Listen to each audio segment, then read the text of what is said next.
क्या तू इसको थिक करेगा? तेरी क्या औकात है? मैं इसको थिक करके दिखाऊंगा। तू तो इस कंपनी के बाहर जूते पॉलिश कराता है ना? मैडम, मैं जूते पॉलिश कराता हूँ। सूर्यनगर शहर के बाहरी इलाके में फैली हुई थी आर्कटेक एरोस्पेस फैक्ट्री, जो देश की सबसे गोपनीय और उन्नत रक्षा परियोजनाओं का केंद्र मानी जाती थी। इसी फैक्ट्री के हैंगर नंबर 3 में खड़ा था देश का सबसे आधुनिक टेस्ट फाइट एयरक्राफ्ट TX-7 अग्नि।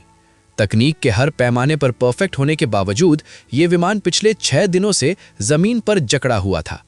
इंजन बिल्कुल सही थे, फ्यूल लाइन क्लियर थी, एवियोनिक सिस्टम बिना किसी एरर के काम कर रहे थे, सॉफ्टवेयर कई बार रीसेट हो चुका था, यहाँ तक कि विदेशी विशेषज्ञों को भी बुलाया गया, लेकिन हर बार रनअप टेस्ट के दौरान वही चेतावनी गूंजती, क्रिटिकल फेलियर, अबॉर्ट। हर घंटे का नुकसान करोड़ों में मापा जा रहा था। डिफेंस डील खतरे में थी और फैक्ट्री के मालिक विक्रम सिंह का धैर्य धीरे धीरे टूट रहा था। ये अध्याय उस बिंदु को दर्शाता है जहां अत्याधुनिक तकनीक भी असहाय हो जाती है और इंसानी घबराहट, दबाव और डर हर निर्णय पर हावी होने लगते हैं। फैक्ट्री के मुख्य गेट के बाहर रोज की तरह एक लड़का बैठा रहता था। नाम था आरव। उम्र मुश्किल से 14 साल। पैरों में घिसे हुए जूते, कंधे पर पुराना सा थैला और हाथ में ब्रश और पॉलिश। वो दिन भर गाड़ों के जूते चमकाता, कभी कभी चाय वाले की मदद कर देता, लेकिन उसकी नजर हमेशा एक ही दिशा में रहती, हैंगर नंबर 3। जहां बाकी लोग सिर्फ एक महंगा विमान देखते थे, वहीं आरव उसे ध्यान से देखता था, जैसे वो उसकी भाषा समझ रहा हो। पंखों का एंगल, इंजन का मुंह, हवा का बहाव, उसकी आंखें हर छोटी चीज पकड़ लेती थीं। उसे साफ महसूस होता था कि समस्या इंजन में नहीं, बल्कि हवा के रास्ते में कहीं अटकी हुई है। ये अध्याय बताता है कि सच्चा ज्ञान सिर्फ किताबों और डिग्रियों से नहीं, बल्कि गहरी एकाग्रता और देखने की आदत से पैदा होता है। एक और असफल टेस्ट के बाद थकान और गुस्से से भरे विक्रम सिंह जब हैंगर से बाहर निकले, तो उनकी नज़र अचानक गेट के पास बैठे उसी लड़के पर पड़ी। पहली बार उन्होंने उसे सिर्फ एक जूते पॉलिश करने वाला नहीं, बल्कि ध्यान से देखने वाला इंसान समझा। उन्होंने रुककर पूछा, तुम रोज यहाँ क्यों आते हो? ये सवाल आरव के लिए अनपेक्षित था। उसने थोड़ी हिचक के बाद सच बोल दिया। उसकी बात सुनकर आसपास खड़े लोग हंस पड़े। किसी ने ताना मारा, किसी ने मजाक उड़ाया, लेकिन विक्रम सिंह ने उसकी आंखों में कुछ अलग देखा। न डर, न लालच, सिर्फ यकीन। ये अध्याय उस निर्णायक पल को दर्शाता है जब किस्मत दरवाज़ा खटखटाती है और किसी को बस उसे खोलने का साहस चाहिए होता है। अगले दिन आरव को हैंगर के अंदर बुलाया जाता है। चारों तरफ अनुभवी इंजीनियर, बड़ी बड़ी स्क्रीन, तकनीकी शब्दों की बौछार और डेटा की लंबी कतारें। लेकिन आरव बिना किसी भ्रम के सीधे एयर इनटेक सेक्शन की ओर बढ़ता है। वो बताता है कि एक छोटा सा फ्लैप आधा डिग्री गलत एंगल पर मुड़ा हुआ है। कागजों और स्क्रीन पर सब कुछ सही दिख रहा था, लेकिन हवा का रास्ता गड़बड़ था। जब विशेष स्कैन किया जाता है तो वही गड़बड़ी सामने आ जाती है जिसे कोई सेंसर अब तक पकड़ नहीं पाया था। ये अध्याय सिखाता है कि हर सच आंकड़ों में नहीं, कभी कभी अनुभव की नज़र में छिपा होता है। विक्रम सिंह के लिए आरव को पूरा तकनीकी एक्सेस देना सिर्फ एक प्रशासनिक निर्णय नहीं था, बल्कि अपने डर के सामने खड़े होने जैसा था। करोड़ों रुपए की परियोजना, देश की सुरक्षा से जुड़ी जिम्मेदारी और सैकड़ों कर्मचारियों का भविष्य, सब कुछ एक ऐसे लड़के पर भरोसा करने से जुड़ गया था जिसे सिस्टम अब तक केवल गेट के बाहर जानता था। मीटिंग रूम में विरोध की आवाज़ें उठीं, सवालों की बौछार हुई। अगर कुछ गलत हो गया तो जिम्मेदारी कौन लेगा?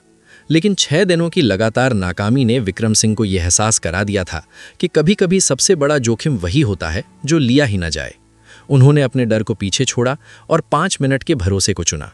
आरव ने बिना किसी दिखावे के काम शुरू किया। मैनुअल एडजस्टमेंट, माइक्रो क्रैक की पहचान और हालात के अनुसार वैकल्पिक समाधान। न कोई शोर, न कोई दावा, सिर्फ शांत आत्मविश्वास।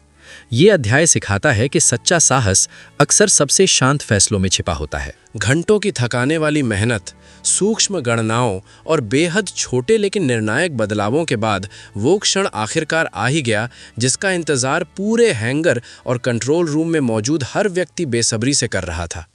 रनअप टेस्ट दोबारा शुरू करने से पहले वातावरण में एक अजीब सा तनाव था, जैसे समय खुद रुक गया हो।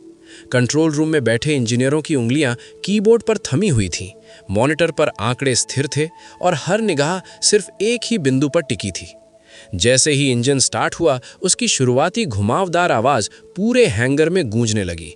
इस बार आवाज़ में कोई लड़खड़ाहट नहीं थी, वो धीरे धीरे स्थिर और संतुलित गति से बढ़ रही थी। कोई चेतावनी नहीं, कोई लाल बत्ती नहीं, कोई अलार्म नहीं। पहली बार ऐसा लगा मानो मशीन ने खुद राहत की सांस ली हो और वर्षों की मेहनत को स्वीकार कर लिया हो। जैसे जैसे इंजन अपनी निर्धारित सीमा में सुचारू रूप से चलता रहा, हैंगर में मौजूद लोगों के चेहरों पर जमी चिंता पिघलने लगी। कुछ ही पलों में सन्नाटा तालियों की गूंज में बदल गया। किसी की आंखों में राहत थी, किसी में गर्व और किसी में भावुकता। ये सिर्फ एक तकनीकी सफलता नहीं थी, बल्कि लगातार असफलताओं के बाद मिली मानसिक जीत भी थी। लेकिन इस पूरे जश्न के बीच आरव की आंखों में अब भी सतर्कता थी। वो तालियों की आवाज से ज्यादा इंजन की धड़कन सुन रहा था। उसे पता था कि ये जीत अभी अधूरी है। जमीन पर मिली ये सफलता तभी मानी जाएगी जब वही इंजन आसमान में भी उसी भरोसे के साथ सांस ले सकेगा। ये अध्याय उस नाजुक और निर्णायक क्षण को दर्शाता है जहां उम्मीद पूरी ताकत से जाग उठती है, लेकिन डर अब भी परछाई की तरह साथ चलता है। टेस्ट फ्लाइट से पहले की रात फैक्ट्री में अजीब सा सन्नाटा पसरा हुआ था। दिन के शोर शराबे के बाद अब हर कोना शांत था, लेकिन लोगों के मन नहीं। विक्रम सिंह अपने ऑफिस में बैठे अपने फैसले को दोहराते रहे। क्या उन्होंने सही किया? उधर आरव अकेले अपने विचारों में डूबा था। उसे अपनी माँ का थका हुआ चेहरा, दादा की झुकी हुई पीठ और अपनी अधूरी जिंदगी याद आ रही थी। वो चुपचाप हैंगर की ओर गया जहां TX-7 अग्नि अंधेरे में खड़ा था। उसने पंख को हल्के से छुआ जैसे किसी अपने से बात कर रहा हो, और धीरे से फुसफुसाया, कल उड़ जाना। उस पल में डर भी था और उम्मीद भी, लेकिन दोनों साथ साथ सांस ले रहे थे।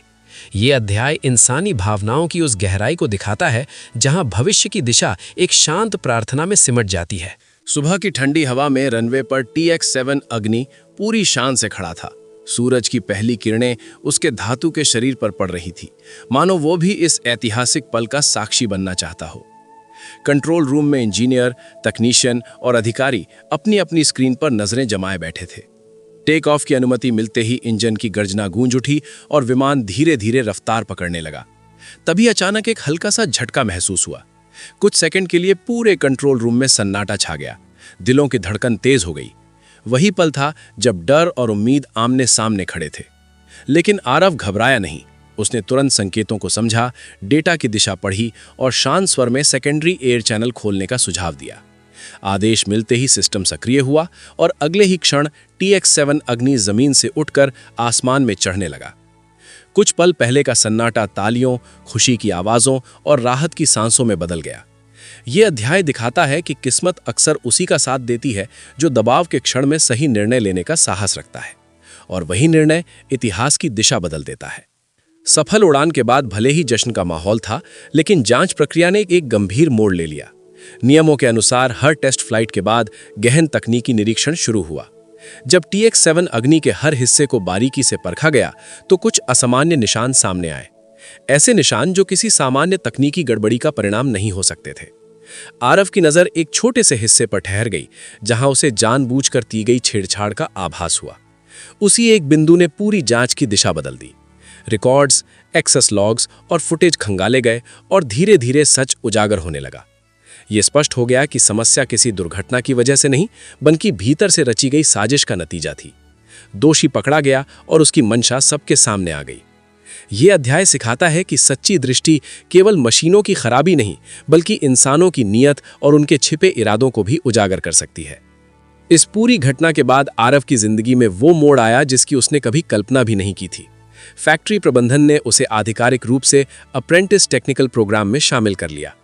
अब वही लड़का जो कभी गेट के बाहर जूते पॉलिश करता था, मशीनों, ड्राइंग्स और सिस्टम्स के बीच सीख रहा था।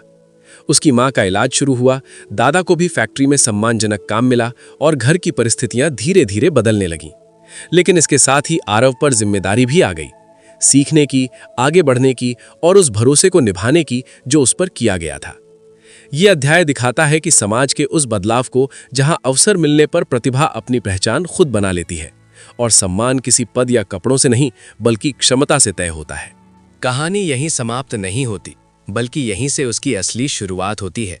आरव अब केवल वो लड़का नहीं रहा जो संयोग से एक सफल टेस्ट फ्लाइट का गवाह बना हो। उस दिन के बाद उसके भीतर कुछ बदल चुका था।